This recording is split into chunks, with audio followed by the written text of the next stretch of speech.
So hello everyone and welcome to my channel being pharmacist. And इस video में हम एक और जॉब अपॉर्चुनिटी के बारे में बात करेंगे जो फार्मेसी से रिलेटेड है, बट जिसके लिए एलिजिबिलिटी क्राइटेरिया इतना हाई नहीं चाहिए, सैलरी भी इतना ज़्यादा नहीं है, but this is a post and post central government की तरफ से आते हैं, स्टेट गवर्नमेंट की तरफ से भी आते हैं एंड आ सकते हैं आगे। तो अगर आप चाहो तो इसके लिए अप्लाई कर सकते हो। पहले मैं बता दे रहा हूँ ये कोई हाई फाई पोस्ट नहीं है, but related to drug and medicine है, इसलिए मैंने सोचा कि and of course CDSCO and all the other some state drug control departments कभी कभी पोस्ट निकलते हैं इसके बारे में, तो सोचा कि आई थॉट कि let's make a video on this also.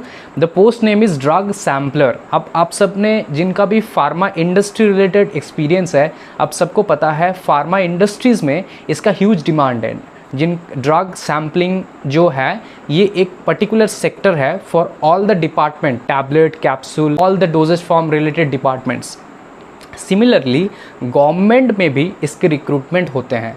कहाँ कहाँ पे होते हैं? सेंट्रल गवर्नमेंट में भी रिक्रूटमेंट होते हैं। Central government like CDSCO mainly recruit करते हैं ड्रग सैम्पलर्स को, and state drug control authorities also sometimes hires this, ठीक है, state drug control departments and CDSCO के भी जितने रीजनल सेंटर्स है लाइक चेन्नई, मुंबई, समटाइम्स न्यू दिल्ली, तो यहाँ से आते हैं कभी कभी, ठीक है, ड्रग सैम्पलर का जो पोस्ट है। इसके लिए जो बेसिक एलिजिबिलिटी है वो भी फार्मेसी रिलेटेड नहीं है, जस्ट मैट्रिकुलेशन चाहिए आपका और विथ साइंस, मतलब आपका 10th साइंस से होना चाहिए और equivalent examination from any recognised institution और बोर्ड, ठीक है, तो ही आप एलिजिबल है। But the second important thing needed is the knowledge of drugs and medicine. तो knowledge of drugs and medicine तो सबके पास नहीं है, इसीलिए मैंने सोचा कि इस वीडियो को बनाते हैं। जो B.Pharm D.Pharm करते हैं आफ्टर क्लास 12 उनके पास इनफ नॉलेज होता है, मिनिमम इतना नॉलेज है दे कैन सैम्पल ड्रग्स। अब सभी बहुत क्वालिफाइड हो इस जॉब के लिए, तो definitely I think you should all apply for this, जो भी इंटरेस्टेड हो। एंड इसका जो स्केल ऑफ पे है, पे बैंड 1 है विच इज़ 5200 टू 20,200 ऐसे कुछ, प्लस ग्रेड पे है यहाँ पे 1900 का। तो यहाँ पे सैलरी इसी रेंज पे होते हैं, पे बैंड 1 एंड ग्रेड पे 1900 के, ठीक है। क्लासिफिकेशन जो होते हैं इसका, मतलब जो पोस्ट होता है वो ग्रुप C के पोस्ट होते हैं, तो group C non gazetted, non ministerial, okay right. Central service होता है sometimes state service also there. अब एज लिमिट की बात करें तो इसके लिए एज लिमिट होता है 18 to 25 ईयर्स, ठीक है, as per the government of India rules.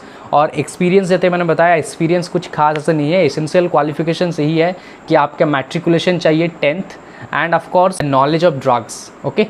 इसीलिए कहा नॉलेज ऑफ ड्रग्स के बेसिस पे आप सभी, अगर आप फार्मेसी के स्टूडेंट तो ऑफकोर्स आप हाईली प्रेफरेबल कैंडिडेट होते हो यहाँ पे। तो I think it's a good opportunity for all the B.Pharm and D.Pharm students. Masters of pharmacy के लिए हो सकता है आप सब थोड़ा सोचो कि ये बहुत ही लो टाइप ऑफ वैकेंसी है, तो मैं उस पर नहीं जा रहा हूँ। लेकिन D.Pharm B.Pharm जिन्होंने किया है, अगर एक गवर्नमेंट अपॉर्चुनिटी आपके पास आ रहे हैं, I think you should apply for it, ठीक है। तो this is all about this vacancy. कभी कभी आते हैं पोस्ट, इंडस्ट्री में जाना चाहते हो, प्राइवेट इंडस्ट्री में, फार्मा इंडस्ट्रीज़ में, तो इसके जॉब वैकेंसीज बहुत है, लेकिन ये government related career in job है, इसलिए मैंने गवर्नमेंट के बारे में बता दिया। Mainly government CDSCO and state drug control department से आते हैं नॉर्मली ये पोस्ट। तो आप प्रीवियस जो पोस्ट आए हैं उनके बारे में देख सकते हो CDSCO की ऑफिशियल वेबसाइट पे, बस आप ड्रग सैम्पलर ऐसे लिखना, आपके पास आ जाएगा डिटेल्स, ठीक है सारे। एंड बाकी का डिटेल्स मैंने आप सबके साथ शेयर कर दिया। And this is the series of career and jobs after pharmacy. तो इस सीरीज़ के दूसरे सारे वीडियोस को देखो, UPSC, border security force, SBI, ISRO, बहुत सारे बेस्ट वीडियोस मैंने बनाए हैं। आगे भी मैं और टॉप वीडियोस बनाता रहूँगा। सपोर्ट बनाए रखिए एंड चैनल को ज़रूर सब्सक्राइब रखना। Thank you so much.